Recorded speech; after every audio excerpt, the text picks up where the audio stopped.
Dear students, ਮੇਰੇ YouTube channel 'ਤੇ ਤੁਹਾਡਾ ਸਵਾਗਤ ਹੈ। ਸਾਡੀ ਰਿਵੀਜ਼ਨ ਟੈਸਟ ਸੀਰੀਜ਼ ਚੱਲ ਰਹੀ ਹੈ। ਕੱਲ੍ਹ ਸਾਡਾ ਫਾਈਨਲ ਪੇਪਰ ਹੈ ਮੈਥਮੈਟਿਕਸ ਟਰਮ 1 ਦਾ, ਤਾਂ ਚੌਥਾ ਟੈਸਟ ਅਸੀਂ ਕਰਨ ਲੱਗੇ ਹਾਂ। ਅੱਜ ਦਾ ਦਿਨ ਵੀ ਇਹ ਸਿਲਸਿਲਾ ਜਾਰੀ ਰਹੂਗਾ। ਸੋ ਯੂਜ਼ੁਅਲ ਗਾਈਡਲਾਈਨਸ ਇੰਸਟਰਕਸ਼ਨਸ ਆ ਜਿਹੜੀਆਂ। ਸੋ ਫਸਟ ਕੁਐਸਚਨ ਹੈ ਜਿਹੜਾ ਸਾਡਾ ਬਿਲਕੁਲ ਤੁਹਾਡੀ ਸਕਰੀਨ 'ਤੇ ਹੈ। ਤੁਹਾਨੂੰ ਇੱਕ ਸੈੱਟ ਦਿੱਤਾ ਹੋਇਆ, ਇੱਕ ਰਿਲੇਸ਼ਨ ਦਿੱਤਾ ਹੋਇਆ, ਤਾਂ ਤੁਹਾਨੂੰ ਪੁੱਛਿਆ ਇਹ ਰਿਲੇਸ਼ਨ ਸਿਮੈਟ੍ਰਿਕ ਹੈ, ਟ੍ਰਾਂਜ਼ਿਟਿਵ ਹੈ, ਰਿਫਲੈਕਸਿਵ ਹੈ। ਸੋ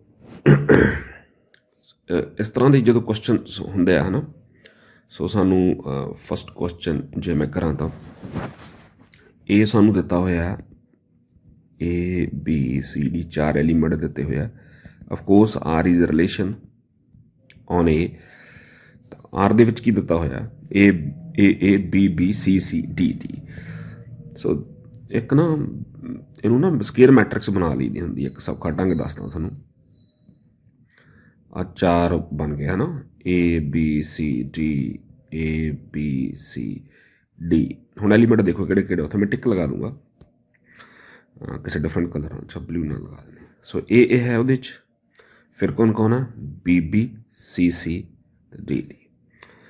ਸੋ ਹੋਇਆ ਕੀ ਵੀ ਤੁਹਾਡੇ ਕੋਲ ਪ੍ਰਿੰਸੀਪਲ ਡਾਇਗੋਨਲ ਦੇ ਐਲੀਮੈਂਟ ਹੈਗੇ ਆ ਸਾਰੇ ਉਹਦੇ ਵਿੱਚ। AA ਮਤਲਬ AA ਹੈਗਾ ਉਹਦੇ ਵਿੱਚ, BB ਹੈਗਾ, CC ਹੈਗਾ ਅਤੇ DD ਹੈਗਾ। ਇਹ ਪ੍ਰਿੰਸੀਪਲ ਡਾਇਗੋਨਲ ਦਾ ਰਿਲੇਸ਼ਨ ਹੁੰਦਾ ਨਾ, ਇਹ ਬੇਸਿਕਲੀ ਆਇਡੈਂਟੀਟੀ ਰਿਲੇਸ਼ਨ ਹੀ ਹੁੰਦਾ। Identity relation. ਸੋ ਰਿਫਲੈਕਸਿਵ ਇੱਕ ਰਿਲੇਸ਼ਨ ਦਾ ਰਿਫਲੈਕਸਿਵ ਦਾ ਮਤਲਬ ਕੀ ਹੁੰਦਾ ਵੀ ਤੁਹਾਡਾ ਸਾਰਾ ਦਾ ਸਾਰਾ ਪ੍ਰਿੰਸੀਪਲ ਡਾਇਗੋਨਲ ਉਹਦੇ 'ਚ ਮੌਜੂਦ ਹੋਵੇ, ਇਹਦੇ ਵਿੱਚ ਹੈਗਾ। ਸੋ ਰਿਲੇਸ਼ਨ ਰਿਫਲੈਕਸਿਵ ਹੈਗਾ। ਇੱਕ ਇਰਰਿਫਲੈਕਸਿਵ ਹੁੰਦਾ, ਉਹਦੇ ਵਿੱਚ ਪੂਰਾ ਦਾ ਪੂਰਾ ਪ੍ਰਿੰਸੀਪਲ ਡਾਇਗੋਨਲ ਹੈ ਜਿਹੜਾ ਮਿਸਿੰਗ ਹੋਣਾ ਚਾਹੀਦਾ ਹੈ ਨਾ, ਉਹਦੀ ਆਪਸ਼ਨ ਅੱਜ ਗੱਲ ਹੀ ਨਹੀਂ ਹੋਈ, ਇਸ ਕਰਕੇ ਉਹਦਾ ਜ਼ਿਕਰ ਨਹੀਂ। ਨੈਕਸਟ ਹੁੰਦੀ ਹੈ ਸਿਮਿਟਰੀ। ਸਿਮਿਟਰੀ 'ਚ ਕੀ ਹੁੰਦਾ ਵੀ ਜੇਕਰ A B ਨਾਲ ਰਿਲੇਟਡ ਆ ਤਾਂ B A ਨਾਲ ਰਿਲੇਟਡ ਹੋਣਾ ਚਾਹੀਦਾ, ਕਿਉਂਕਿ ਇੱਥੇ ਸਾਰੇ ਐਲੀਮੈਂਟ ਆਪਣੇ ਆਪ ਨਾਲ ਹੀ ਹੈ AA BB CC DD। ਅਗਰ ਮੈਂ ਇਸ ਰਿਲੇਸ਼ਨ ਨੂੰ ਨੋਨ ਸਿਮੈਟ੍ਰਿਕ ਕਹਿਣਾ, ਦੇਖੋ ਸਿਮਿਟਰੀ 3 ਤਰ੍ਹਾਂ ਦੀ ਹੁੰਦੀ ਹੈ ਨਾ, ਸਿਮੈਟ੍ਰਿਕ, ਐਂਟੀ ਸਿਮੈਟ੍ਰਿਕ, ਅਸਿਮੈਟ੍ਰਿਕ। ਅਗਰ ਮੈਂ ਕਹਾਂ ਵੀ ਇਹ ਰਿਲੇਸ਼ਨ ਸਿਮੈਟ੍ਰਿਕ ਨਹੀਂ ਹੈਗਾ ਤਾਂ then I have to find the pair ਵੀ ਇਹ ਤਾਂ ਇੱਦਾਂ ਤਾਂ ਹੋਵੇ ਬਟ B ਹੈ ਜਿਹੜਾ R ਨਾਲ ਰਿਲੇਟ ਨਾ ਹੋਵੇ। ਪਰ ਇੱਦਾਂ ਦੀ ਕੋਈ ਸਿਚੁਏਸ਼ਨ ਨਹੀਂ ਹੈਗੀ ਇਹਦੇ 'ਚ, ਇਹਦੀ ਸਿਮਿਟਰੀ ਦੀ ਪ੍ਰੋਪਰਟੀ ਡਿਸਟਰੋਏ ਨਹੀਂ ਹੋ ਰਹੀ, ਇਸ ਕਰਕੇ ਸਿਮੈਟ੍ਰਿਕ ਵੀ ਹੈਗਾ। ਟ੍ਰਾਂਜ਼ਿਟਿਵ ਕੀ ਹੁੰਦਾ? ਟ੍ਰਾਂਜ਼ਿਟਿਵ ਦੇ ਵਿੱਚ ਕੀ ਹੁੰਦਾ ਵੀ A B ਨਾਲ ਰਿਲੇਟ ਹੋਵੇ, B C ਨਾਲ ਰਿਲੇਟ ਹੋਵੇ, ਤਾਂ ਦੈਨ A ਅਤੇ C ਰਿਲੇਟ ਹੋਣੇ ਚਾਹੀਦੇ। ਅਗਰ ਸਪੋਜ਼ ਕਰੋ ਵੀ ਮੈਂ ਕਿਸੇ ਰਿਲੇਸ਼ਨ ਨੂੰ ਸ਼ੋਅ ਕਰਨਾ ਹੋਵੇ ਵੀ ਇਹ ਸਿਮੈਟ੍ਰਿਕ ਟ੍ਰਾਂਜ਼ਿਟਿਵ ਨਹੀਂ ਹੈਗਾ, ਤਾਂ ਮੈਨੂੰ ਇੱਕ ਇੱਦਾਂ ਦਾ ਪੇਅਰ ਲੱਭਣਾ ਪਊਗਾ ਇੱਕ ਇੱਦਾਂ ਦਾ ਪੇਅਰ ਲੱਭਣਾ ਪਊਗਾ ਜਿਹਦੇ ਵਿੱਚ A B ਨਾਲ ਰਿਲੇਟ ਹੋਊਗਾ, B C ਨਾਲ ਰਿਲੇਟ ਹੋਊਗਾ, ਪਰ A C ਨਾਲ ਰਿਲੇਟ ਨਹੀਂ ਹੋਊਗਾ। ਪਰ ਅਨਫੋਰਚੂਨੇਟਲੀ ਔਰ ਫੋਰਚੂਨੇਟਲੀ ਆਇਡੈਂਟੀਟੀ ਰਿਲੇਸ਼ਨ ਦੇ ਵਿੱਚ ਤੁਸੀਂ ਇੱਦਾਂ ਦਾ ਕੋਈ ਪੇਅਰ ਫਾਈਂਡ ਨਹੀਂ ਕਰ ਸਕਦੇ ਜਿਸ ਦੇ ਨਾਲ ਉਸਦੀ ਉਹ ਪ੍ਰੋਪਰਟੀ ਵਾਇਲੇਟ ਹੋਵੇ। ਸੋ ਬਾਈ ਲੌਜਿਕ ਇਹ ਟ੍ਰਾਂਜ਼ਿਟਿਵ ਵੀ ਹੈਗਾ। ਸੋ ਆਇਡੈਂਟੀਟੀ ਰਿਲੇਸ਼ਨ ਕੀ ਹੁੰਦਾ? ਇਹ ਐਂਟੀ ਸਿਮੈਟ੍ਰਿਕ ਵੀ ਹੁੰਦਾ, ਇਹ ਇਕੁਅਲੈਂਸ ਰਿਲੇਸ਼ਨ ਹੋ ਗਿਆ ਅਤੇ ਪਾਰਸ਼ਲ ਆਰਡਰ ਰਿਲੇਸ਼ਨ ਵੀ ਹੋ ਗਿਆ। ਸੋ ਇਹਦੇ 'ਚ ਸਾਰਾ ਕੁਛ ਹੀ ਹੋ ਰਿਹਾ। ਸੋ ਆਪਸ਼ਨ ਦੇ ਵਿੱਚ ਤੁਹਾਨੂੰ D all of these first ਕਰਾਂਗੇ ਆਪਾਂ। ਉਸ ਤੋਂ ਬਾਅਦ ਸੈਕਿੰਡ ਕੁਐਸਚਨ 'ਤੇ ਆ ਜਾਓ ਜੀ। Composition of map the question ਹੈ। ਅਗਰ ਇੱਕ X ਸੈੱਟ ਹੈ, ਉਹ ਜਾ ਰਿਹਾ Y 'ਤੇ ਅਤੇ Y ਜਾ ਰਿਹਾ Z 'ਤੇ, F ਅਤੇ G। ਸੋ ਇਹਦੀ ਸ਼ਰਤ ਹੁੰਦੀ ਹੈ ਵੀ range of F must be subset of domain of G। ਚਲੋ ਇੱਥੇ ਇਹੋ ਜਿਹੀ ਗੱਲ ਕੀਤੀ ਨਹੀਂ ਕਿ ਉਹਨੇ ਵੀ ਡਿਫਾਈਨ ਹੈ ਕਿ ਨਹੀਂ ਡਿਫਾਈਨ ਹੈਗਾ, ਇੱਥੇ ਤਾਂ ਸਿੱਧਾ ਹੀ ਪੁੱਛਿਆ ਵੀ FGX ਕੀ ਹੋਊਗਾ। ਸੋ FGX। ਸੋ GX ਦੀ ਵੈਲਿਊ ਫਿਲ ਕਰ ਦਿਓ, ਕਿੰਨੀ ਦਿੱਤੀ ਹੋਈ ਹੈ ਜੀ 5x - 2। ਇਹਨੂੰ ਨਾ ਐਬਸਟ੍ਰੈਕਟੀਕਲੀ ਦੇਖਿਆ ਕਰੋ। ਮਤਲਬ ਇਸ ਫੰਕਸ਼ਨ ਨੂੰ ਜੋ ਤੁਸੀਂ ਦੇਖਦੇ ਹੋ FX ਮੋਡੂਲਸ X ਹੈ, ਇਹ ਫੰਕਸ਼ਨ ਦਾ ਮਤਲਬ ਕੀ ਹੈ ਵੀ ਜੋ ਵੀ ਉਹਦੇ ਵਿੱਚ ਇਨਸਰਟ ਕੀਤਾ ਮੋਡੂਲਸ ਹੋ ਕੇ ਬਾਹਰ ਆ ਗਿਆ। ਕੀ ਹੋ ਕੇ ਆ ਗਿਆ? ਮੋਡੂਲਸ ਹੋ ਕੇ ਬਾਹਰ ਆ ਗਿਆ। ਹੁਣ ਇਹਦੇ ਵਿੱਚ ਕੀ ਹੈ, ਕੀ ਇਨਸਰਟ ਕੀਤਾ 5x - 2 ਕੀਤਾ, ਕੀ ਹੋ ਕੇ ਆ ਜਾਊਗਾ ਬਾਹਰ? ਮੋਡੂਲਸ ਹੋ ਕੇ ਬਾਹਰ ਆ ਜਾਊਗਾ। ਲਓ ਜੀ, ਸੋ ਤੁਹਾਡਾ ਆਨਸਰ ਕੀ ਹੋ ਗਿਆ ਇਹਦੇ ਵਿੱਚ? This one, C। So second question the answer ਕਿੰਨਾ ਹੋ ਗਿਆ ਜੀ? C। ਅੱਗੇ ਆਓ ਜੀ। ਮੈਂ ਵਾਰ-ਵਾਰ ਹਰ ਇੱਕ ਲੈਕਚਰ ਦੇ ਵਿੱਚ ਤੁਹਾਨੂੰ ਕਹਿ ਰਿਹਾ ਵੀ 6 ਦੇ 6 ਇਨਵਰਸ ਟ੍ਰਿਗਨੋਮੈਟ੍ਰਿਕ ਫੰਕਸ਼ਨ ਦੀ ਡੋਮੇਨ ਅਤੇ ਰੇਂਜ ਨੂੰ ਲਰਨ ਕਰ ਲਓ। ਸੋ ਜੇ ਤੁਸੀਂ ਪੜ੍ਹਿਆ ਹੋਵੇ ਟੇਬਲ ਤਾਂ ਦਿਸ ਵਨ। ਉਸ ਤੋਂ ਬਾਅਦ ਜੀ ਪ੍ਰਿੰਸੀਪਲ ਵੈਲਿਊ ਹੈ, ਤਾਂ ਤੁਹਾਨੂੰ ਪਤਾ ਹੀ ਹੈ ਸਾइन π/4 इज इक्वल टू 1/√2 ਹੁੰਦਾ। So sine inverse 1/√2 will be equal to π/4। So ਇਹਦੇ ਵਿੱਚ ਕੋਈ ਦਿੱਕਤ ਨਹੀਂ, ਸਿੱਧਾ ਹੀ ਆਂਸਰ π/4 ਆ ਗਿਆ। ਆਹ ਦੇਖੋ ਜੀ ਕੁਐਸਚਨ ਨੰਬਰ 5। ਕੁਐਸਚਨ ਨੰਬਰ 5 ਦੇ ਵਿੱਚ ਕੀ ਆ, ਤੁਸੀਂ ਥੋੜ੍ਹਾ ਦੇਖੋ cos 2π/3 ਨੂੰ ਤੁਸੀਂ ਕਿੱਦਾਂ ਲਿਖ ਸਕਦੇ ਹੋ? ਤੁਸੀਂ ਲਿਖ ਸਕਦੇ ਹੋ cos π - π/3। ਤਾਂ ਇਹ ਕਿਸ ਦੇ ਇਕੁਅਲ ਹੁੰਦਾ ਜੀ? ਇਹ ਹੁੰਦਾ -cos π/3 ਦੇ। ਹੁਣ ਆਹ ਵਾਲੀ ਜਿਹੜੀ ਮਾਈਨਸ ਹੈਗੀ ਆ ਇਹਨੂੰ ਐਡਜਸਟ ਕਰ ਦਿਓ ਜੀ, ਮਤਲਬ ਆਹ ਇਹਨੂੰ ਇੱਧਰ ਲਿਆਓ। ਸੋ ਕੀ ਹੋ ਗਿਆ? ਇਹਨੇ ਬਣ ਜਾਣਾ ਜੀ ਤੁਹਾਡੇ ਕੋਲ -cos 2π/3, ਦੂਸਰੀ ਤਰਫ ਕੀ ਰਹਿ ਗਿਆ ਤੁਹਾਡੇ ਕੋਲ cos π/3। ਹੁਣ ਆਹ ਵਾਲਾ ਜਿਹੜਾ cos ਹੈ ਇਹਨੂੰ ਇੱਧਰਲੇ ਪਾਸੇ ਲਿਆਓ। ਸੋ ਕੀ ਬਣ ਗਿਆ ਜੀ? ਇਹ ਬਣ ਗਿਆ cos - cos 2π/3, ਦੂਸਰੇ ਪਾਸੇ ਕੀ ਰਹਿ ਗਿਆ ਸੀਗਾ ਜੀ π/3। ਸੋ ਤੁਹਾਡਾ ਆਂਸਰ ਕਿੰਨਾ ਆ ਗਿਆ ਜੀ? This one. ਅੱਛਾ, cos 0 ਕਦੋਂ ਹੁੰਦਾ? ਜਦੋਂ ਥੀਟਾ π/2 ਦਾ ਔਡ ਮਲਟੀਪਲ ਹੋਵੇ, ਜ਼ਿਆਦਾ ਜਾਣ ਦੀ ਲੋੜ ਹੀ ਨਹੀਂ। ਇਹ ਕਿਸ ਦੀ ਇਕੁਅਲ ਹੋਵੇ? Sine inverse 2π/5 cos inverse x is equal to π/2। So ਇਹ ਤੁਹਾਨੂੰ ਪਤਾ ਹੀ ਹੈ ਵੀ ਇਹ ਇੱਕ ਸਾਡੇ ਕੋਲ ਹੁੰਦਾ ਆਹ ਫਾਰਮੂਲਾ ਹੁੰਦਾ ਹੈ ਨਾ,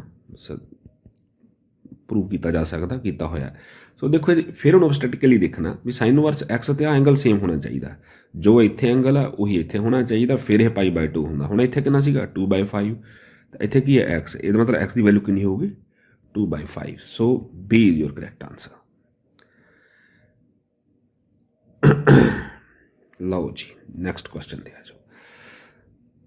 ਅੱਛਾ, ਇੱਕ ਗੱਲ ਯਾਦ ਕਰਿਓ ਜੇ ਇਸ ਕੁਐਸਚਨ ਨੂੰ ਕਰਨ ਤੋਂ ਪਹਿਲਾਂ, ਸਾਡੇ ਕੋਲ ਸਪੋਜ਼ ਕਰੋ ਵੀ 2 tan ਇਨਵਰਸ x ਦਿੱਤਾ ਹੋਵੇ, ਹੈ ਨਾ। ਇਹਨੂੰ ਤੁਸੀਂ ਕਿਵੇਂ ਲਿਖ ਸਕਦੇ ਹੋ? ਇਹਨੂੰ ਲਿਖ ਸਕਦੇ ਹੋ 2 inverse x, just a moment, ਇੱਥੇ ਕਰ ਦਿੰਦੇ ਇਸ ਜਗ੍ਹਾ 'ਤੇ 2 tan ਇਨਵਰਸ x ਨੂੰ ਲਿਖ ਸਕਦੇ ਹੋ ਤੁਸੀਂ tan inverse x plus tan inverse x, है ना। तो ये फार्मूला लाता वही x plus x 2x 1 minus x square. So ये एक 2 फालतू तुरया फिरदा सी, जिहदे करके सानू आ पहला 2 बारी फार्मूला लगना ये। तो सब तो पहला तो इन्हें इसे लिख लो, किस दी इक्वल हो गया जी? ये हो गया जी इक्वल tan इनवर्स 2x सी, मतलब 2 दी 2 1/2, नीचे की आएगा जी 1 minus x square मीनस 1 minus 1/2 square plus tan inverse 1/7। सो इनू सॉल्व करो जी। इनू सॉल्व किया तो ये बन गया जी 2 कैंसल हो गया जी, इनू इधर लियाओ। ये बन गया जी tan इनवर्स 1/4 और 3/4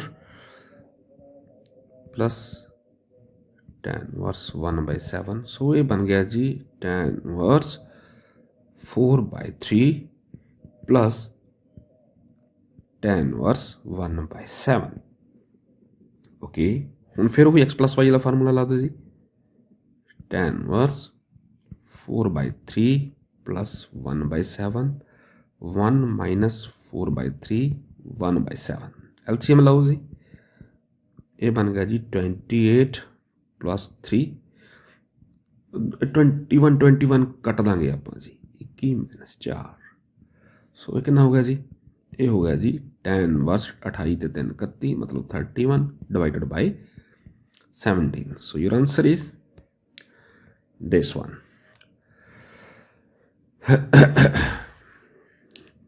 चलो जी नैक्सट क्वेश्चन ते आओ जी।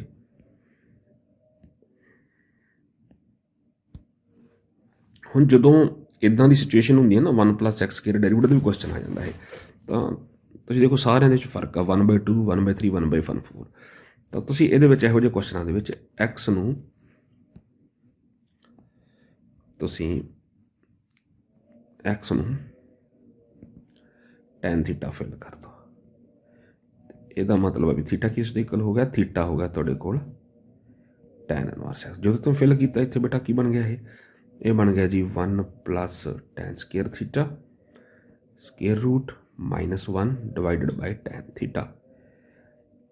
सो 1 plus tan square secant square theta square root खत्म हो गया। So secant theta -1 by tan theta. सौखा तरीका होंगे सीकट टैन सब नूं साइन कॉस्ट कन्वर्ट कर लीदा होंदा ते इन्हें बन जाना जी 1 minus cos theta by sine theta. So half angle वाला फार्मूला ला दो जी 2 साइन स्केयर थीटा बाय 2 ते आ कितना हो गया 2 sine theta by 2 cos theta by 2। एक कैंसल हो गया जी, एक कितना हो गया टैन थीटा बाय 2। सो चले कितों सीगे, चले सीगे इस जगह तो पहुँच कितने गए इस जगह के उत्ते। सो एक ही हो गया फिर ये हो गया जी टैन इनवर्स 1 प्लस एक्स के रूट -1 एक्स किस दी इक्वल हो गया जी, इधर ले जाओ 1/2 थीटा। थीटा का मतलब है tan inverse x. So answer कितना आ गया आ वाला आ गया। तो मैं थोड़ा अगे भी दसदा हूँ भी अगर डेरीवेटिव ले लैणगे तो फिर 1 प्लस एक्स स्केयर होगा। सो नैक्सट अगर क्वेश्चन पुट कर दिया तो लो जी नैक्सट देखो नगेशन नाल कई क्वेश्चन ना सौखे हो जाते हैं। वो कहता भी एक्स प्लस देखो दो मैट्रिक्स इक्वल कदों होंगी है जो उन्होंने ऑर्डर सेम होंगे कोरसपोंडिंग एलीमेंट सेम होंगे ये ऑर्डर सेम है। की करना सब तो पहला तो ना इनू सॉल्व एडा लंबा करने नालों तो तुसीं वेखो भी तिन्हां दा सम 9 होना चाहिए। सो ये 4 3 7 3 10 ये ऑप्शन गई, 4 ते 4 8 2 10 ये ऑप्शन गई, 3 ते 3 6 तो 2 8 ये ऑप्शन गई, कोई ऑप्शन रह गई आ वाली बस हो गया क्वेश्चन थोड़ा। उस तो बाद इधर स्टैंडर्ड रिजल्ट है जी 2 इनवर्टिबल मैट्रिसेस है मतलब इनवर्स कढ़े जा सकते हैं। तो यदा इनवर्स की होंगे B inverse A inverse standard result है जी चक दो फटे ठीक है जी। उस तो बाद आ गया स्क्यू सिमेट्रिक मैट्रिक्स किहड़ी हुंदी है उसकी characterization this one. Symmetric matrix किहड़ी हुंदी है उसका ट्रांसपोज दे equal okay done. Zero matrix किहड़ी हुंदी है जी हरेक आइडेंटिकल जी एंट्री हरेक वो जीरो होवे। आइडेंटिटी मैट्रिक्स तुहानूं दस्सिया बार बार आप गल कर चुके हैं। हुण मौजूदा question A B minus B A ते बी की दित्तियां होईयां सिमेट्रिक मतलब A dash A B dash B. तो असीं इहनूं पी कह लैंदे हां करी कन्फ्यूजन तो बचण लई। हुण असीं देखना भी ये जिहड़ी पी मैट्रिक्स है सिमेट्रिक है स्क्यू सिमेट्रिक है जीरो है आइडेंटिटी की है 4 ऑप्शन दे विच कोई दिक्कत नहीं। सो क्योंकि आ सिमेट्रिक स्क्यू सिमेट्रिक दित्तियां इहदा मतलब आपां इहदे ट्रांसपोज ते देख लैंदे हां की बनदा। सो देखो so A B minus B A transpose का रिजल्ट होंगे अलग अलग हो जाता होंगे अलग अलग हो गया। रिवर्सल ला लग गया जी उल्ट हो गया बी डैश ए डैश माइनस ए डैश बी डैश पर यह तो ये इक्वल सीगा आपदे इक्वल ही है क्योंकि गिवन है इनू अगे माइनस कॉमन ले लो that is minus P. So की बन गया साढ़े कोले P dash equal to minus P. So एक ही बन गए स्क्यू सिमेट्रिक। सो साडा आंसर की आ गया जी साडा आंसर आ गया this one. Question which of the following is not true. Matrix multiplication बारे थोड़ी बड़ी गल मशहूर पहले ना यहो क्वेश्चन जिते हुण भी किहड़ा ट्रू है किहड़ा फाल्स है सारियां स्टेटमेंट्स पढ़ लो तो उन्होंने जे गलत है तो क्रॉस कर दो जे सही है तो टिक लगा दो। थोड़ा क्वेश्चन करना ना आसान हो जाता। सो कहना मैट्रिक्स मल्टीप्लिकेशन इस कम्यूटेटिव मैट्रिक्स मल्टीप्लिकेशन कम्यूटेटिव नहीं होंगी ठीक है जी क्योंकि जरूरी नहीं होंदा ए बी तो बी ए इक्वल हो कई बार तो ये डिफाइन ही नहीं होंगे। सो कई बार हम सपोज करो एक मैट्रिक्स ले ली ए 1/3 ऑर्डर की एक होर ले ली 3 × 1 की। तो अच्छा जे इनू मान लो आ ए या बी है जे इनू ए बी तुसीं कढोगे तो 3 3 विचों निकल गया 1/1 की बन गई। तो जे तुसीं बी ए कढोगे तो 3a/3 की बन गई। तो जो उन्होंने ऑर्डर ही डिफरेंट कर गए तो इक्वल किवें होणगी इस करके मल्टीप्लिकेशन कम्यूटेटिव नहीं होंगी। So matrix multiplication is not commutative. हाँ ये स्टेटमेंट सही है मैट्रिक्स मल्टीप्लिकेशन एसोसिएटिव ये भी सही है। सो यदा मतलब कि भी दो सही है तो एक गलत है तो ऑल आर इनकरैक्ट ये तो ये ऑप्शन तो गलत ही होगी ना सारियां तो दो च सही भी हैगियां तो विच इज़ नॉट ट्रू। सो साडा आंसर की बन गया जी आ ही नहीं सही बई तुसीं कहंदे सी कम्यूटेटिव है नहीं। ओके डन ओके जी नैक्सट क्वेश्चन दे। उस तो बाद है जी ए स्केयर मतलब होंगे वही अपने आप नाल alpha beta gamma minus alpha अपने आप नाल गैमा इदा is equal to identity matrix 1 0 0 1। So की करना होंगे आपां ਇਹਦੇ ਵਿੱਚ ਆਹ ਇੱਦਾਂ ਤੇ ਇਹਨੂੰ ਇੱਦਾਂ। ਸੋ ਕਰੋ ਦੂਜੀ ਮਲਟੀਪਲਾਈ ਅਲਫਾ ਸਕੁਏਅਰ ਤੇ ਫਿਰ ਆ ਪਲੱਸ ਬੀਟਾ ਗੈਮਾ। ਬਾਕੀ ਹੋਰ ਕਰਨ ਦੀ ਲੋੜ ਨਹੀਂ ਹੈਗੀ, ਬਸ ਇੱਕ ਐਂਟਰੀ ਦੇਖਣੀ ਆ। ਰਿਲੇਸ਼ਨ ਇੱਧਰਲੇ ਪਾਸੇ 1 ਪਿਆ ਸੀ। ਸੋ ਕੀ ਬਣ ਗਿਆ 1 minus alpha square minus beta gamma is equal to 0। ਦੇਖੋ ਕਿੱਥੇ ਰਿਲੇਸ਼ਨ ਪਿਆ ਇਹ ਸੀ ਆਪਸ਼ਨ। ਸੋ ਤੁਹਾਡਾ ਆਂਸਰ ਕਿੰਨਾ ਆ ਗਿਆ ਸੀ ਆ ਗਿਆ ਸੀ। ਇੱਕ ਨਾ ਥਿਓਰਮ ਆ ਉਹਦੇ ਵਿੱਚ ਮੈਟ੍ਰਿਕਸ ਵਾਲੇ ਚੈਪਟਰ ਦੇ ਵਿੱਚ ਵੀ every square matrix can be written as a sum of a symmetric and a skew symmetric matrix ਨਾਲ ਯੂਨੀਕਲੀ ਹੈ, ਮਤਲਬ expression will be unique. So ਉਸ ਆਹ ਜਿਹੜੀ ਮੈਟ੍ਰਿਕਸ ਹੁੰਦੀ ਹੈ ਜਿੱਥੇ ਵੀ ਆਊਗੀ ਇਹ ਸਿਮੈਟ੍ਰਿਕ ਹੁੰਦੀ ਹੈ, ਅਤੇ ਆਹ ਵਾਲੀ ਜਿਹੜੀ ਮੈਟ੍ਰਿਕਸ ਹੁੰਦੀ ਹੈ ਇਹ ਸਕਿਊ ਸਿਮੈਟ੍ਰਿਕ ਹੁੰਦੀ ਹੈ। ਸੋ ਇਹ ਗੱਲ ਦਾ ਯਾਦ ਰੱਖਣਾ, ਪੇਪਰ 'ਚ ਕੁਛ ਵੀ ਪੁੱਛ ਸਕਦਾ, ਡਿਵਾਈਡ ਵੀ ਕਰਕੇ ਪੁੱਛ ਲਿਆ ਤਾਂ ਵੀ ਕੋਈ ਦਿੱਕਤ ਨਹੀਂ। ਸੋ ਇਸ ਦਾ ਆਂਸਰ ਕੀ ਆ ਗਿਆ ਜੀ, ਇਹ ਮੈਟ੍ਰਿਕਸ ਕਿਹੜੀ ਹੈ ਸਕਿਊ ਸਿਮੈਟ੍ਰਿਕ ਹੈ। ਫਿਰ ਜੀ ਕੁਐਸਚਨ ਹੋਰ ਸਿਮੈਟ੍ਰਿਕ ਤੇ ਸਕਿਊ ਸਿਮੈਟ੍ਰਿਕ ਤੇ ਇਹਦੇ ਵਿੱਚ ਕੀ ਹੈ ਵੀ if is both symmetric and skew symmetric, ਕੋਈ ਗੱਲ ਨਹੀਂ। ਆਹ ਇੱਕ ਮੈਟ੍ਰਿਕਸ ਹੈ ਇਹ, ਉਹ ਸਿਮੈਟ੍ਰਿਕ ਹੈ। ਇੱਕ ਹੋਰ ਮੈਟ੍ਰਿਕ ਇਹੀ ਮੈਟ੍ਰਿਕਸ ਜਿਹੜੀ ਹੈ ਸਕਿਊ ਸਿਮੈਟ੍ਰਿਕ ਹੈ।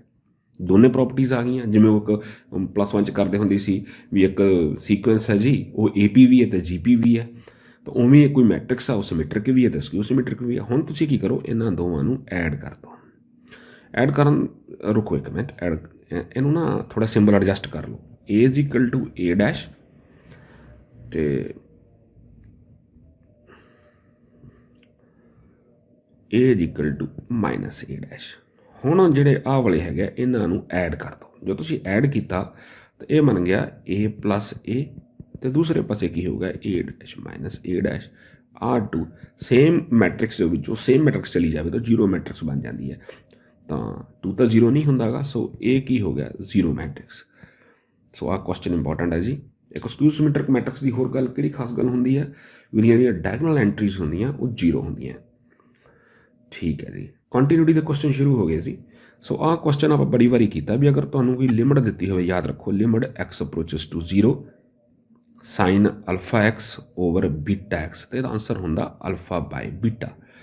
तो क्योंकि कंटीन्यूस है तो 5/3 से डायरेक्ट ही आंसर आ गया बस 5/3। अगर कोई इतने छेड़छाड़ की होवे तो कि उस अकॉर्डिंगली एडजस्ट कर लईदा हुंदा। सो फिर कंटीन्यूस है जी, ग्राफ ब्रेक नहीं हो रहा। 5 ते x इक्वल टू 5 तो लिमिट एग्जिस्ट कर दी है, लैफ्ट लिमिट तो राइट लिमिट इक्वल होगी। Minus 5k minus 1 is equal to 15 minus 5 मतलब 10 हो गया। सो k की वैल्यू कितनी आ गई 11/5। So this is your answer. Log वाला हमेशा ही होंगे जी, आह रेसिप्रोकल हो जाता था 1/ax plus b। Chain rule नाल ax प्लस b का डेरीवेटिव किया दैट इज a। सो थोड़ी ऑप्शन की आ गई C, कोई दिक्कत वाली गल ही नहीं सी। क्वेश्चन नंबर 19 देखो, 3 रिलेशन याद रखियो वार वार आते हैं। एक तो साइन 2 थीटा वो होंगे जी 2 tan theta 1 plus tan square theta. एक होंदा cos 2 थीटा वो होंदा 1 minus tan square theta 1 plus tan square theta. तो एक होंदा tan 2 थीटा वो होंदा 2 tan theta 1 minus tan square theta. वार वार यूज होने। सो रिजैम्बलेंस किहदे नाल मिल रही है, ਇਹਦੇ ਨਾਲ मिल रही है। सो जो तुसी x नूं tan थीटा फिल किया तो तुहाडा ये जिहड़ा की बन गया जी, ये बन गया साइन इनवर्स। ये बन गया जी तुहाडे कोल cos 2 थीटा। पर सानू तो इत्थे आ साइन ते cos तो कैंसल नहीं होंगे, इस करके इन्हूं थोड़ा एडजस्ट करना पऊगा। असी करता, इनू लिख लिया असी 90 माइनस 2 थीटा। हुण हो गया। सो तुहाडा की बन गया π/2 2 थीटा नूं तुसीं की कर दो बैक कर दो tan इनवर्स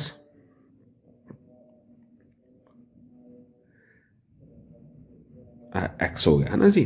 तो हुणे दा डेरीवेटिव लओगे तुसीं इस चीज़ का तो π/2 का तो 0 हो गया, -2 उदा ही रह गया, आ हो गया 1 प्लस x स्केयर। सो तुहाडा आंसर की है जी दिस वन।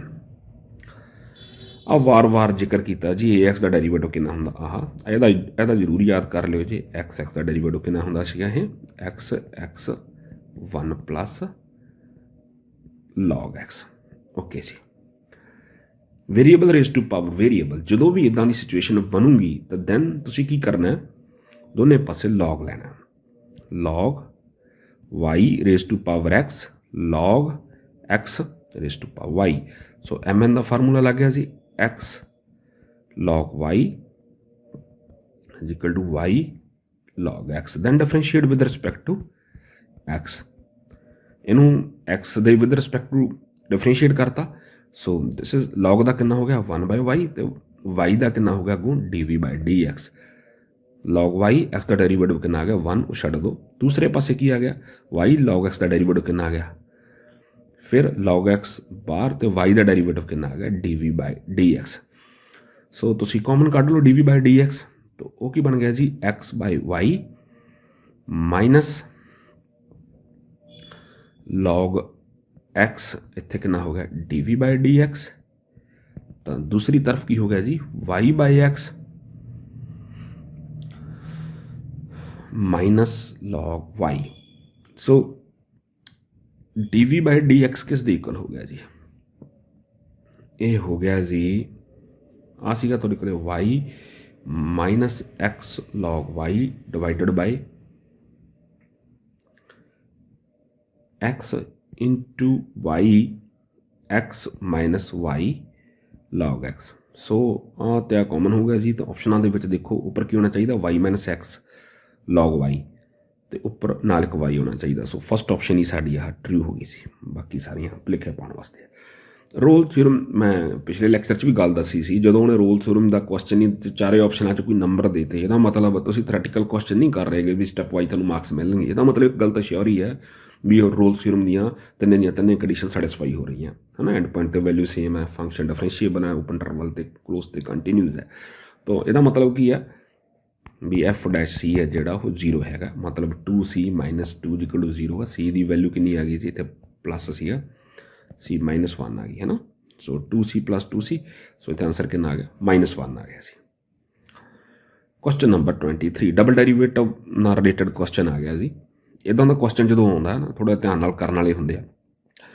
तो कई ना मतलब मैं देखा बच्चे की करते हैं ना, सिंगल डेरीवेटिव की वैल्यू कढ़ लैणगे, डबल की कढ़ लैणगे, तो फिर की करनगे ये फिलअप करके तो इनू वेखणगे भी किहड़ा रिजल्ट सैटिस्फाई होगा। That will be time consuming बेटा, थोड़ी जी प्रैक्टिस करोगे तो सीख जाओगे। सो सब तो पहले तो डेरीवेटिव ले लो। सो dv/dx, सो ये बन गया जी इहदा कितनी बार आप कर लिया है ना। सो क्रॉस मल्टीप्लाई इनू इधरले पासे लियाओ। सो dv इनू लिख लो क्योंकि नोटेशन आ वाई डैश नाल, आ Y dash C equal to 1 है ना। Again differentiate with respect to x। So आ कितना हो गया बेटा, इदा ही रह गया। सो आ डबल डेरीवेटिव हो गया, तो y डेरीवेटिव बाहर किट लिया, तो यदा डेरीवेटिव करोगे तुम तो 1 माइनस एक्स स्केयर, ऑफकोर्स एक 2 लगना, तो नाल -2x इक्वल टू 0, 1 का 0 होंगे। सो की बन गया जी तुहाडे कोले 1 minus x square y double dash, 2 cancel हो गया, minus x y dash divided by 1 minus x square. जो इन्हू क्रॉस मल्टीप्लाई करोगे पुत्र तो इन्हें बन जाना दिस वन। क्वेश्चन नंबर अब बहुत इंपॉर्टेंट एग्जाम्पल अगे अगे वार वार काम आनी है। जो y equal to modulus x होंगे ना बेटा, यदा ग्राफ बना लो। जो तुम ग्राफ बनाओगे ना इस समथिंग लाइक दिस, ठीक है। ये वाई इक्वल टू एक्स होंगे, ये y equal to minus x होंगे। सो मैं वार वार दसदा भी इतने कॉर्नर पॉइंट बनता, इनू बोलते शार्प कॉर्नर पॉइंट, ठीक है। शार्प कॉर्नर पॉइंट इत्थे की है डेरीवेटिव एग्जिस्ट नहीं करता, ठीक है, बट फंक्शन कंटीन्यूस है, तो ग्राफ टुट नहीं रहेगा। सो यदि याद रखना this is the example of a function which is continuous but not differentiable. So इसका आंसर जोड़ा है, सो इसका आंसर करैक्ट ऑप्शन की है भी कंटीन्यूस तो है पर डिफरेंशिएबल नहीं है। इस तरह के क्वेश्चन आह थोड़े जे क्रिटिकल इदा के भी पाए आ, क्रिटिकल है भी क्रिटिकल पॉइंट का ही। सो कोई पॉइंट क्रिटिकल पॉइंट किहड़ा हुंदा, एक तो वह डेरीवेटिव 0 हो उस पॉइंट, डेरीवेटिव होंदा मतलब की है भी टेंजेंट दी स्लोप है जी 0 है। स्लोप 0 होंदा मतलब की है भी जो उस पॉइंट के उत्ते टेंजेंट है ना जो पैरेलल टू एक्स एक्सिस है। जिवें तुसीं देखो पहली कंडीशन ही देखो f' इक्वल टू 0। हुण तुसीं ग्राफ देखो, ग्राफ दे विच इत्थे डेरीवेटिव 0 आ, वेखो टेंजेंट पैरेलल हो गया ना एक्स एक्सिस, इत्थे 0 हो गया, ਇੱਥੇ 0 ਹੋ ਗਿਆ ਹੈ ਨਾ, ਇੱਥੇ 0 ਹੈ। ਜਿੱਥੇ ਜਿੱਥੇ ਮੈਂ ਗ੍ਰੀਨ ਸਿੰਬਲ ਯੂਜ਼ ਕੀਤੇ ਹੈ ਨਾ, ਇਹ ਸਾਰੇ ਕ੍ਰਿਟੀਕਲ ਪੁਆਇੰਟ ਹੈ। ਤਾਂ ਉਸ ਤੋਂ ਬਾਅਦ ਇੱਕ ਹੁੰਦਾ ਐਫ ਇਜ਼ ਨਾਟ ਡਿਫਰੈਂਸ਼ੀਏਬਲ। ਮੈਂ ਤੁਹਾਨੂੰ ਕੀ ਸਮਝਾਇਆ ਸੀਗਾ ਵੀ ਇੱਥੇ ਕਿਹੜਾ ਪੁਆਇੰਟ ਬਣਦਾ ਹੁੰਦਾ, ਇੱਥੇ ਬਣਦਾ ਹੁੰਦਾ ਸ਼ਾਰਪ ਕਾਰਨਰ ਪੁਆਇੰਟ ਬਣਦਾ ਹੈ ਨਾ, ਮਤਲਬ ਤਿੱਖਾ ਬਣਦਾ ਉਹ। ਹੁਣ ਇਹਨੂੰ ਮੰਨ ਲਓ ਮੈਂ ਕਲਰ ਇੱਥੇ ਯੂਜ਼ ਵੱਖਰਾ ਕਰ ਲੈਣਾ, ਸਪੋਜ਼ ਕਰੋ ਵੀ ਮੈਂ ਇੱਥੇ ਰੈੱਡ ਯੂਜ਼ ਕਰ ਲਿਆ। ਹੁਣ ਇੱਥੇ ਦੇਖੋ, ਆਹ ਵੇਖੋ ਇੱਥੇ ਡਿਫਾਈਨ ਨਹੀਂ ਹੈਗਾ, ਡੈਰੀਵੇਟਿਵ ਹੋ ਗਿਆ ਨਾ, ਕਾਰਨਰ ਪੁਆਇੰਟ ਬਣ ਗਿਆ, ਜਿਹਨੂੰ ਆਪਾਂ ਕਹਿੰਦੇ ਹਾਂ ਕੋਨਾ ਬਣ ਜਾਂਦਾ, ਚੁੰਝ ਜੀ ਬਣ ਜਾਂਦੀ ਹੈ ਨਾ ਗ੍ਰਾਫ ਦੀ। ਸੋ ਆ ਗਿਆ। ਸੋ ਸਾਡੇ ਲਈ ਦੋਨੇ ਪੁਆਇੰਟ ਹੀ ਕ੍ਰਿਟੀਕਲ ਆ, ਕਿਉਂਕਿ ਸੋ ਇਹਦੀ ਡੈਫੀਨੇਸ਼ਨ ਹੀ ਹੈ ਜੀ। ਸੋ ਇਧਰ 1 ਆਰ ਟਰੂ ਹੈ ਨਾ, ਮਤਲਬ ਜਦੋਂ ਵੀ ਕੋਈ ਕਹੂਗਾ ਵੀ ਆ ਕੋਈ ਪੁਆਇੰਟ ਹੈ ਜੀ ਕ੍ਰਿਟੀਕਲ ਪੁਆਇੰਟ ਆ, ਤਾਂ ਇਹਦਾ ਮਤਲਬ ਇਹ ਨਹੀਂ ਹੈਗਾ ਵੀ ਉੱਥੇ ਡੈਰੀਵੇਟਿਵ 0 ਹੋ ਸਕਦਾ, ਉੱਥੇ ਡੈਰੀਵੇਟਿਵ ਐਗਜ਼ਿਸਟ ਨਾ ਕਰਦਾ ਹੋਵੇ। ਦੋਨੇ ਕੰਡੀਸ਼ਨ ਸੀਗੀਆਂ। ਸੋ ਧਿਆਨ ਰੱਖਿਓ, ਬੜਾ ਇੰਪੋਰਟੈਂਟ ਹੈ। ਬਾਕੀ ਆ ਗ੍ਰਾਫ ਨੂੰ ਤੁਸੀਂ ਬੜੇ ਧਿਆਨ ਨਾਲ ਦੇਖੋ ਹੈ ਨਾ, ਇਹ ਗ੍ਰਾਫ ਬਹੁਤ ਇੰਟਰਸਟਿੰਗ ਹੈ। ਤਾਂ ਇਹਦੇ ਵਿੱਚ ਤੁਸੀਂ ਦੇਖੋ ਵੀ ਸਭ ਤੋਂ ਉੱਪਰਲੀ ਜਿਹੜੀ ਫੰਕਸ਼ਨ ਸ਼ੁਰੂ ਹੋਇਆ ਇੱਥੋਂ A ਤੋਂ ਹੈ ਨਾ, ਉਹਦੀ ਡੋਮੇਨ A ਤੋਂ, ਤੇ ਗਈ ਉਹਦੇ ਵਿੱਚ B ਤੱਕ। ਤਾਂ C1 C2 C3 C4 C5 5 ਉਹਦੇ ਕ੍ਰਿਟੀਕਲ ਪੁਆਇੰਟ ਆ ਗਏ, ਤਾਂ ਜੋ C ਨਾਲ ਡਿਨੋਟ ਕੀਤੇ ਆ। ਪਹਿਲੇ ਜਿਹੜੇ 4 ਪੁਆਇੰਟ ਹੈਗੇ ਆ, ਇੱਥੇ ਡੈਰੀਵੇਟਿਵ 0 ਆ, ਮਤਲਬ ਟੇਂਜੈਂਟ ਆ ਜਿਹੜਾ 5ਵੇਂ ਤੱਕ C1 C2 C3 C5, ਇੱਥੇ ਕੀ ਹੈ ਡੈਰੀਵੇਟਿਵ 0 ਆ, ਮਤਲਬ tangent parallel to the x axis ਹੈ। ਠੀਕ ਹੈ। ਸੋ ਇਹ ਵੀ ਕ੍ਰਿਟੀਕਲ ਪੁਆਇੰਟ ਆ। ਤੇ ਜਿਹੜਾ C4 ਆ ਉੱਥੇ ਸ਼ਾਰਪ ਕਾਰਨਰ ਪੁਆਇੰਟ ਆ, ਡੈਰੀਵੇਟਿਵ ਐਗਜ਼ਿਸਟ ਨਹੀਂ ਕਰਦਾ, ਬਟ ਸਟਿਲ ਉਹ ਕ੍ਰਿਟੀਕਲ ਪੁਆਇੰਟ ਆ। Okay done. ਹੁਣ ਉਸ ਤੋਂ ਬਾਅਦ ਇੱਕ ਫੰਕਸ਼ਨ ਆਪਾਂ ਐਪਲੀਕੇਸ਼ਨ ਨੂੰ ਡੈਰੀਵੇਟਿਵ 'ਚ ਕਰਦੇ ਹਾਂ ਵੀ ਫੰਕਸ਼ਨ ਦਾ ਇਨਕਰੀਜ਼ਿੰਗ ਕਦੋਂ ਹੁੰਦਾ, ਜਦੋਂ ਉਹਦਾ ਡੈਰੀਵੇਟਿਵ ਗ੍ਰੇਟਰ ਦੈਨ 0 ਹੁੰਦਾ। ਇਨਕਰੀਜ਼ਿੰਗ ਦੀ ਵੈਸੇ ਜਿਹੜੀ ਗ੍ਰਾਫ ਹੁੰਦਾ ਉਹ ਮਤਲਬ ਸਮਥਿੰਗ ਲਾਈਕ ਦਿਸ, ਤੇ ਜਿਹੜਾ ਡਿਕਰੀਜ਼ਿੰਗ ਦਾ ਗ੍ਰਾਫ ਹੁੰਦਾ ਸਮਥਿੰਗ ਲਾਈਕ ਦਿਸ। ਸੋ ਇਹਦਾ ਡੈਰੀਵੇਟਿਵ ਕੀ ਹੁੰਦਾ ਗ੍ਰੇਟਰ ਦੈਨ 0, ਤੇ ਡਿਕਰੀਜ਼ਿੰਗ ਤੇ ਕੀ ਹੁੰਦਾ ਲੈਸ ਦੈਨ 0। ਗ੍ਰਾਫ ਨੂੰ ਧਿਆਨ ਨਾਲ ਦੇਖੋ, ਪਹਿਲਾਂ ਡੈਰੀਵੇਟਿਵ 0 ਆ C1 ਤੋਂ ਪਹਿਲਾਂ ਤੱਕ ਹੈ ਨਾ, ਤਾਂ ਉਸ ਤੋਂ ਬਾਅਦ ਥੋੜ੍ਹਾ ਜਿਹਾ ਚਿਰ ਉਹ ਹੋ ਗਿਆ ਤੇ C1 ਤੇ ਜਾ ਕੇ ਉਹ ਪੈਰਲਲ ਹੋ ਗਿਆ, ਪਰ ਐਕਸਟ੍ਰੀਮਮ ਨਹੀਂ ਆਇਆ ਹਜੇ। ਇੱਕ ਨਾ ਫਸਟ ਡੈਰੀਵੇਟਿਵ ਟੈਸਟ ਹੁੰਦਾ, ਅਗਰ ਕਿਸੇ ਪੁਆਇੰਟ ਦੇ ਉੱਤੇ ਵੈਲਿਊ ਪਲੱਸ ਤੋਂ ਮਾਈਨਸ ਹੁੰਦੀ ਹੈ, ਪਲੱਸ ਤੋਂ ਕੀ ਹੁੰਦੀ ਹੈ ਮਾਈਨਸ ਹੁੰਦੀ ਹੈ PM, ਤਾਂ ਇਹ ਪੁਆਇੰਟ ਆਫ ਕੀ ਹੁੰਦਾ PM ਵੱਡਾ ਹੁੰਦਾ ਨਾ, ਪਲੱਸ ਤੋਂ ਇਹ ਮੈਕਸੀਮਾ ਹੁੰਦਾ ਹੈ।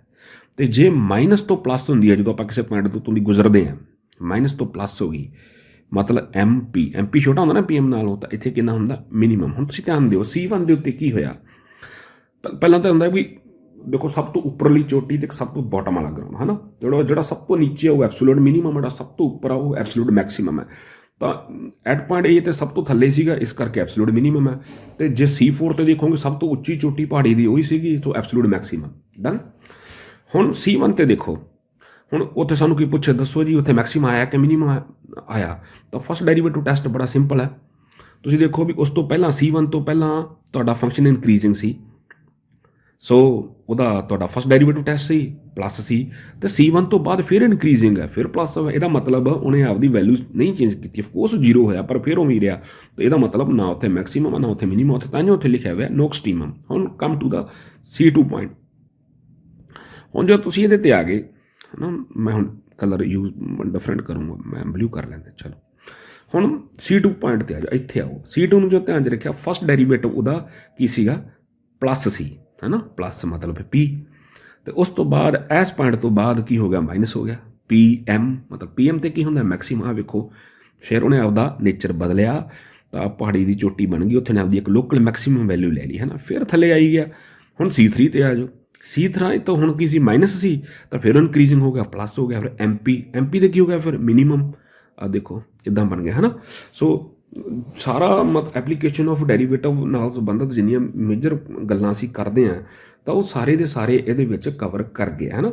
ਸੋ ਸਾਨੂੰ ਪੁੱਛੇ ਵੀ C1 C2 ਇੰਟਰਵਲ ਬਣ ਗਿਆ ਇੱਕ। ਆ ਵੇਖੋ ਮੈਂ ਫਿਰ ਕਲਰ ਚੇਂਜ ਕਰਾਂ ਗ੍ਰਾਫ ਦਾ।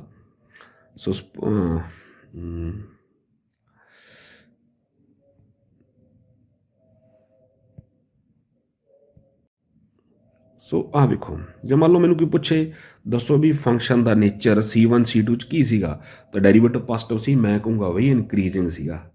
ਤੇ ਜੇ ਮੈਨੂੰ ਕੋਈ ਪੁੱਛੇ ਦੱਸੋ ਬਈ C2 C3 ਦੇ ਵਿੱਚ ਕੀ ਸੀਗਾ, ਮੈਂ ਕਹੂੰ ਜੀ ਨੈਗੇਟਿਵ ਡਿਕਰੀਜ਼ਿੰਗ ਸੀਗਾ। ਤੇ ਜੇ ਮੈਨੂੰ ਕੋਈ ਪੁੱਛੇ ਵੀ C1 ਤੋਂ C3 ਦੇ ਵਿੱਚ ਕੀ ਸੀ, ਕਿਉਂਕਿ ਅੱਧੇ ਇੰਟਰਵਲ 'ਚ ਇਨਕਰੀਜ਼ਿੰਗ ਹੈ, ਅੱਧੇ 'ਚੋਂ ਡਿਕਰੀਜ਼ਿੰਗ ਹੈ, ਤਾਂ ਮੈਂ ਕਹੂੰਗਾ ਵੀ ਨਾਈਦਰ ਇਨਕਰੀਜ਼ਿੰਗ ਨਾਟ ਡਿਕਰੀਜ਼ਿੰਗ। ਸੋ ਹੋਪਫੁਲੀ ਤੁਹਾਨੂੰ ਇਹ ਕਨਸੈਪਟ ਪਤਾ ਲੱਗੇ ਹੋਣਗੇ। ਚਲੋ ਜੀ, क्वेश्चन नंबर 26 ਤੇ ਆ ਜਾਓ।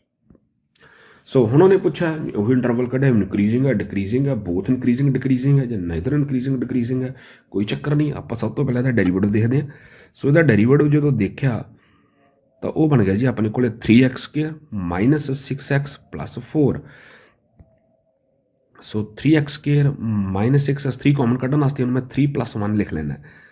ਸੋ ਇਹ 'ਚੋਂ 3 ਕਾਮਨ ਕੱਢ ਲਓ ਜੀ, x² minus 2x plus 1 plus 1। ਸੋ ਇਹ ਕੀ ਬਣ ਗਿਆ ਜੀ 3x ਮਾਈਨਸ 1 ਦਾ ਸਕੇਅਰ ਪਲੱਸ 1। ਦੇਖੋ ਸਕੇਅਰ ਤਾਂ ਹਮੇਸ਼ਾ ਹੀ ਪੋਜ਼ੀਟਿਵ ਹੁੰਦਾ, ਅਤੇ ਇਹ ਕੀ ਹੋ ਗਿਆ ਜੀ, ਇਹ ਫਿਰ ਸਾਰੀ ਕੁਆਂਟਿਟੀ ਕੀ ਹੋ ਗਈ, ਇਹ ਪੋਜ਼ੀਟਿਵ ਹੋ ਗਈ। ਜੇ ਪੋਜ਼ੀਟਿਵ ਹੋ ਗਈ ਤਾਂ ਪੋਜ਼ੀਟਿਵ 'ਤੇ ਕੀ ਹੁੰਦਾ, ਇਨਕਰੀਜ਼ਿੰਗ। ਸੋ ਇਸ ਕੁਐਸਚਨ ਦਾ ਆਂਸਰ ਕਿੰਨਾ ਹੋ ਗਿਆ, ਏ ਆ ਗਈ ਆਪਸ਼ਨ ਸੀ। ਲਓ ਜੀ ਸਲੋਪ ਤੇ ਆਹ ਕੁਐਸਚਨ ਇੱਕ ਆਉਣਾ ਹੀ ਆਉਣਾ ਤੁਹਾਨੂੰ, ਸਲੋਪ ਆਫ ਟੇਂਜੈਂਟ ਜਾਂ slope of normal the. So slope of ਟੇਂਜੈਂਟ ਕੀ ਹੁੰਦੀ ਹੈ, ਪਹਿਲਾਂ ਤਾਂ dv/dx ਕੱਢ ਲਓ, m ਸਲੋਪ ਆਫ ਟੇਂਜੈਂਟ ਹੈ ਇਹ, ਸਲੋਪ ਆਫ ਟੇਂਜੈਂਟ।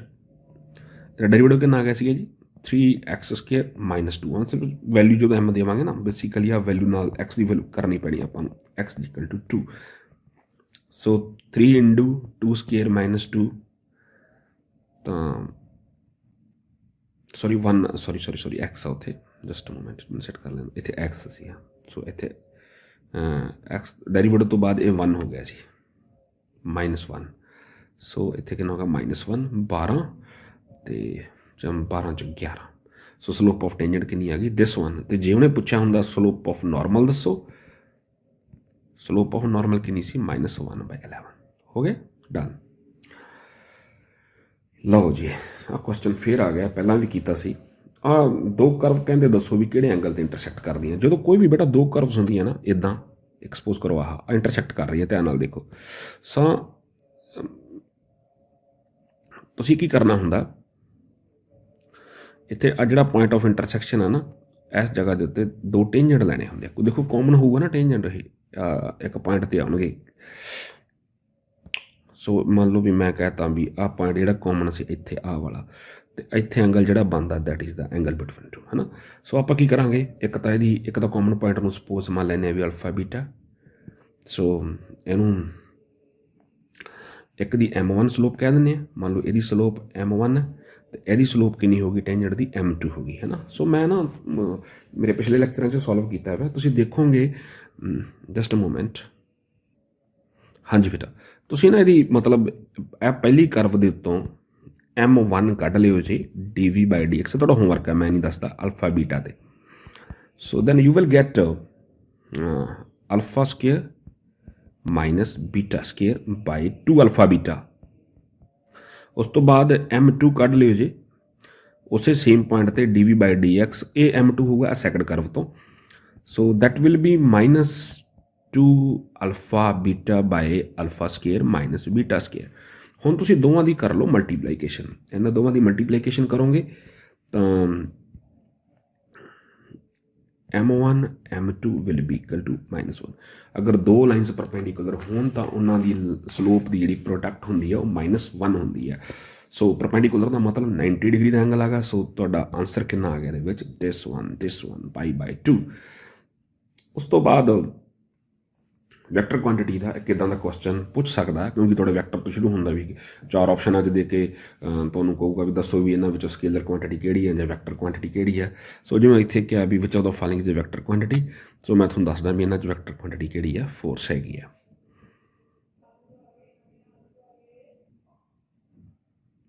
ਹਾਂਜੀ ਬੇਟਾ, ਥੋੜ੍ਹਾ ਸਕਰੀਨ 'ਤੇ ਨਜ਼ਰ ਮਾਰੋ ਥੋੜ੍ਹਾ ਜਿਹਾ। ਇੱਕ ਸਕੇਲਰ 'ਤੇ ਵੈਕਟਰ ਕੁਆਂਟਿਟੀਜ਼ ਦਿੱਤੀਆਂ ਹੋਈਆਂ, ਥੋੜ੍ਹਾ ਪੜ੍ਹ ਲਿਓ ਜੀ। ਜਿਵੇਂ mass, volume, density, work, speed, energy, power, area, volume, time, temperature, distance, current, potential difference, resistance, charge, ਇਹ ਸਾਰੀਆਂ ਸਕੇਲਰ ਕੁਆਂਟਿਟੀਜ਼ ਹੈ। ਵੈਕਟਰ ਦੇ ਵਿੱਚ ਡਾਇਰੈਕਸ਼ਨ ਹੁੰਦੀ ਹੈ, ਸਕੇਲਰ 'ਚ ਇਕੱਲਾ ਮੈਗਨੀਚਿਊਡ ਹੁੰਦਾ ਹੈ, ਵੈਕਟਰ ਦੇ ਵਿੱਚ ਬਹੁਤ ਮੈਗਨੀਚਿਊਡ ਡਾਇਰੈਕਸ਼ਨ ਹੁੰਦੇ ਆ। ਤਾਂ ਤੁਸੀਂ ਮੇਰਾ ਵੈਕਟਰ ਵਾਲਾ ਚੈਪਟਰ ਵੀ ਲੈਕਚਰ ਸੁਣ ਸਕਦੇ ਹੋ, ਦੇਖ ਸਕਦੇ ਹੋ। Displacement, velocity, acceleration, force, weight, impulse, pressure, momentum, gravity etcetera, ਇਹ ਤੁਸੀਂ ਸਾਰੇ ਪੜ੍ਹ ਲਿਓ ਜੀ। ਇਹ ਸਾਰੀਆਂ ਕਿਹੜੀਆਂ ਕੁਆਂਟਿਟੀਜ਼ ਹੈਗੀਆਂ, ਇਹ ਵੈਕਟਰ ਕੁਆਂਟਿਟੀਜ਼ ਹੈਗੀਆਂ। ਐਕਸਪੈਕਟਡ ਹੈ ਸੀ ਪੇਪਰ 'ਚ ਪੁੱਛ ਸਕਦਾ ਕੁਐਸਚਨ ਨੰਬਰ 30। ਮੈਗਨੀਚਿਊਡ ਵਾਰ ਗੱਲ ਕੀਤੀ ਹੈ ਜੀ। ਸੋ ਮੈਗਨੀਚਿਊਡ 'ਚ ਕੀ ਹੁੰਦਾ ਜੀ, ਇਹਦਾ ਸਾਰੇ ਦਾ 4/3 की बनना जी ये स्केयर ले लो हरेक कंपोनेंट का 4/3 प्लस 4/3 प्लस 4/3 सारे का रूट। सो एक होना 4 4 8 12 तो 2 बन गया जी। सो आंसर आ गया जी। नैक्सट क्वेश्चन है जी परपेंडिकुलर। परपेंडिकुलर कदों होंगे जो डॉट प्रोडक्ट जीरो होंगी है ना, जो डॉट प्रोडक्ट जीरो होगी। डॉट ए वैक्टर कितना दिता होया जी, ए वैक्टर थोनों दिता होया आई प्लस जे प्लस लैमडा के। तो बी वैक्टर कितना दिता होया जी, वो दिता होया 2i plus 0j plus lambda के। सो इन्हों की डॉट प्रोडक्ट लै लो जी इदा ही, ए डॉट बी इतों मल्टीप्लाई किया ये बन गया 2, एनू मल्टीप्लाई हो गया ए 0, एनू किया तो यह कितना हो गया लैमडा स्केयर। सो क्योंकि ये परपेंडिकुलर है तो यदा मतलब डॉट प्रोडक्ट जीरो होगी।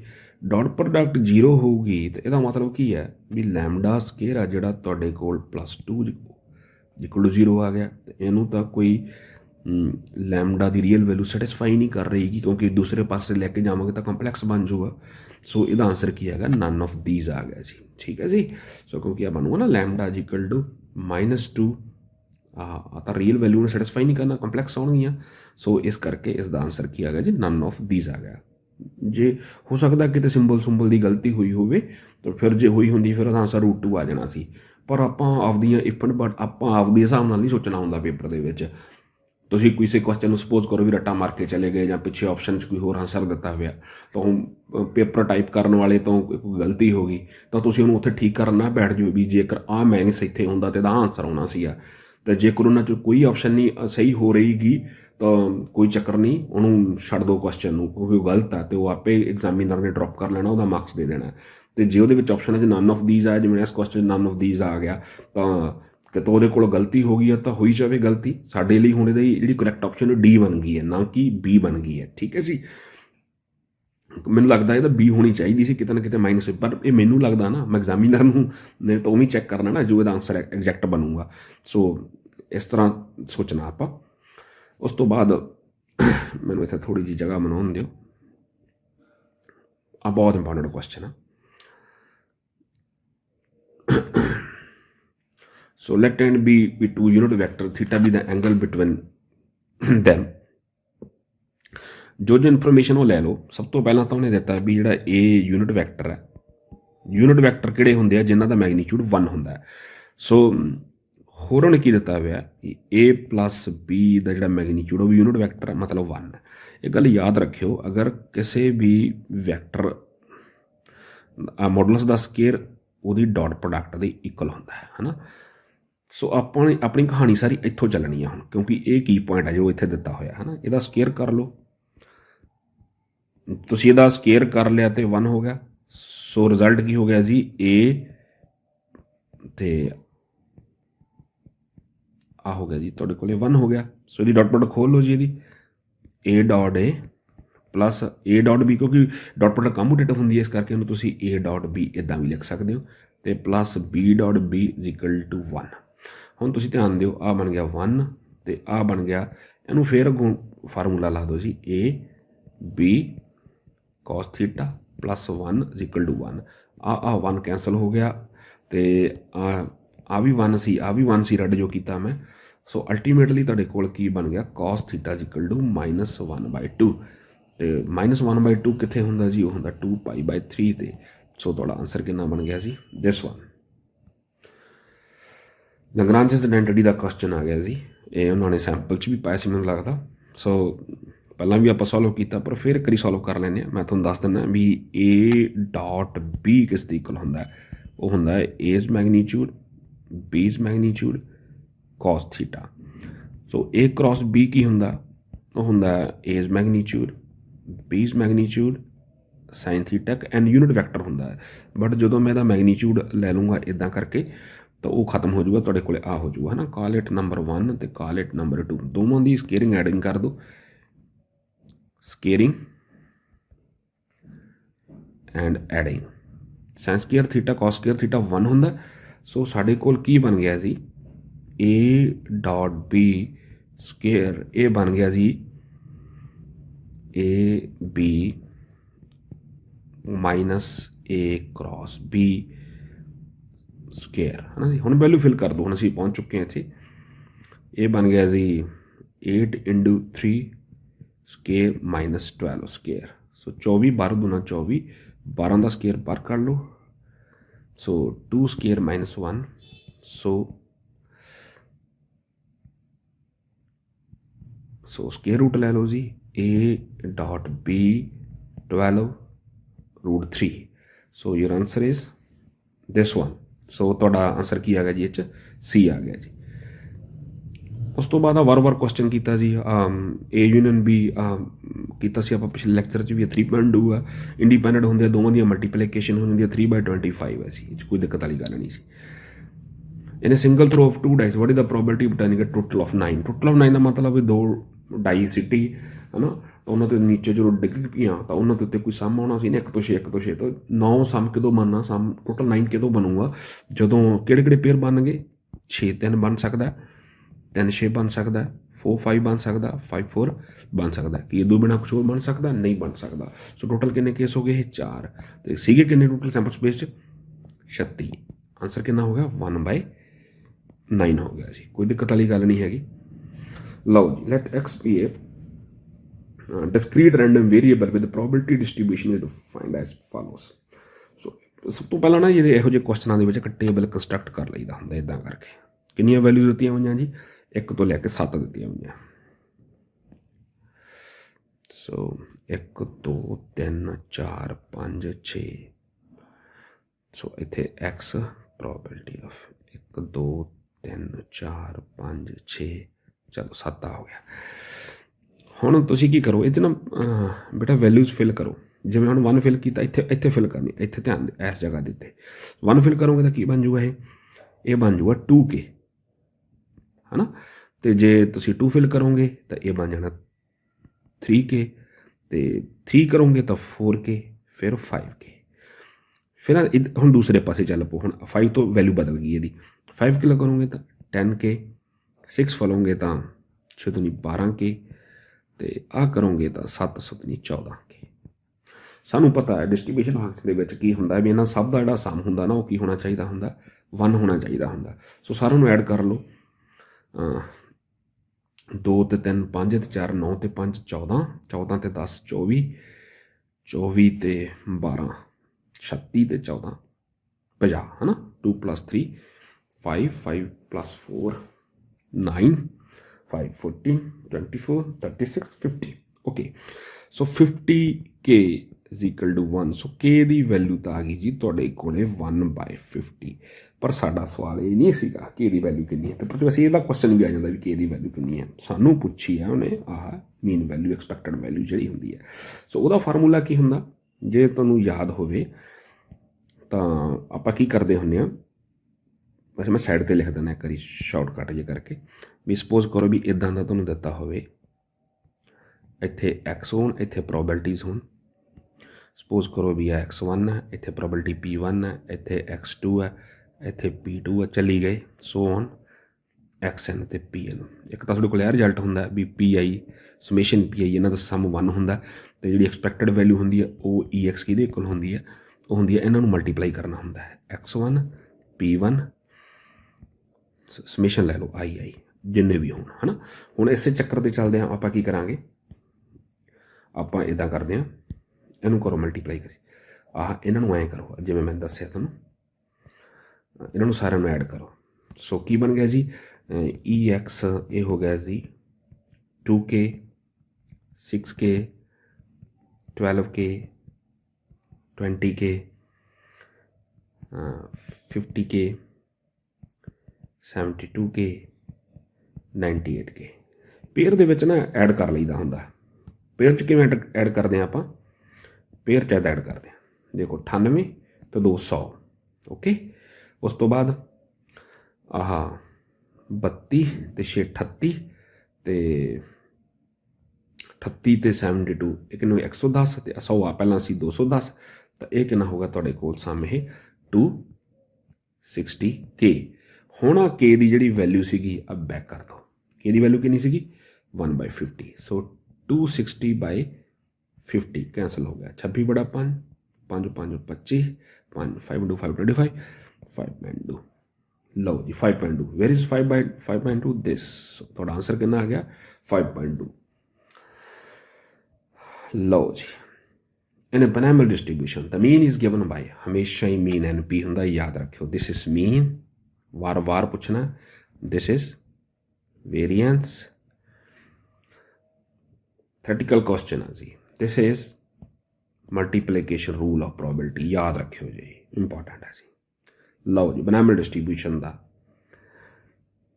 तो एक होर क्वेश्चन आ गया जी सो बिनोमियल डिस्ट्रीब्यूशन की वार वार गल कर रहे हैं ना चौथा लैक्चर अपना इसे कल दी सो सब तो पहला तो देखा भी मीन की दिता होया सो मीन की वैल्यू होंगी है NP is equal to 3 variance होंगे NPQ वो कितना दिता होया जी तुहानूं 2 दिता होया सो सब तो पहले तो क्यू कर लो है ना डिवाइड कर दो इनू NPQ नू डिवाइड कर दो NP नाल सो ये कितना हो गया जी 2/3 NP कैंसल हो गया सो क्यू की वैल्यू कितनी आ गई तुहाडे कोल 2/3 तो P प्लस P की वैल्यू कितनी होंगी है फिर 1 माइनस क्यू होंगी है 1 माइनस 2/3 सो ये वैल्यू कितनी आ गई P की 1/3 दोनों आ गई दोनों का सब 1 है होर N की वैल्यू चाहिए सी आपां नूं सो NP की वैल्यू कितनी सी 1/3 दूसरे पासे 3 सी सो नंबर ऑफ ट्रायल कितने हो गए 9 ओके हुण अगे जाके हुण मैं पुछया सी हुण मुद्दे ते आ जाओ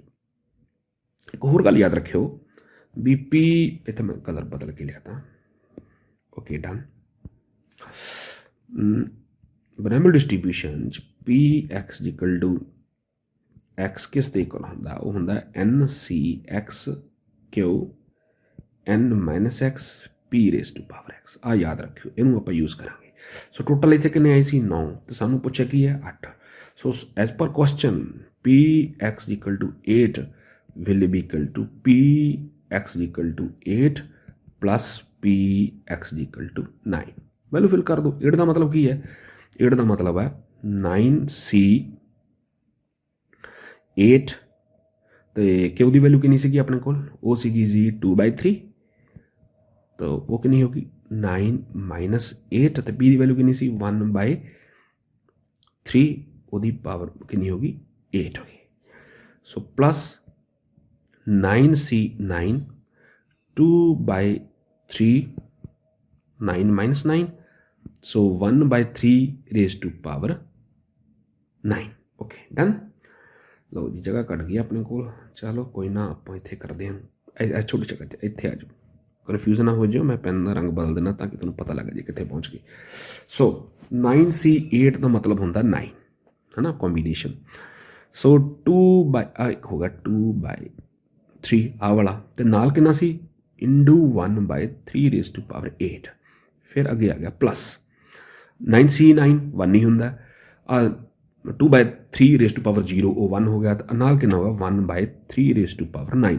जो तुम दिख रहा था सो आ कितना रहेगा 2 आ बन गया 3 रेज टू पावर 9 तो ऊपर 9C तो 2 कैंसल हो गए ये बन गया 3 रेज टू पावर 7 तो आ कितना सी 1/3 रेज टू पावर 9 LCM ला लो बेटा ये बन गया 18 plus 1/3 raise to power 9 so 19/3 raise to power 9 देखो जी ऑप्शन च पिया बिल्कुल पिया आ गया जी तो डी इधर पेपर क्वेश्चन आ सकता है so don't watch the clock do what it does keep going पढ़ते रहो है ना चलते रहोगे तो मंजिलों पर पहुँच जाओगे जो रुक गए तो फिर रह जाओगे पिछे लोगों नालों सो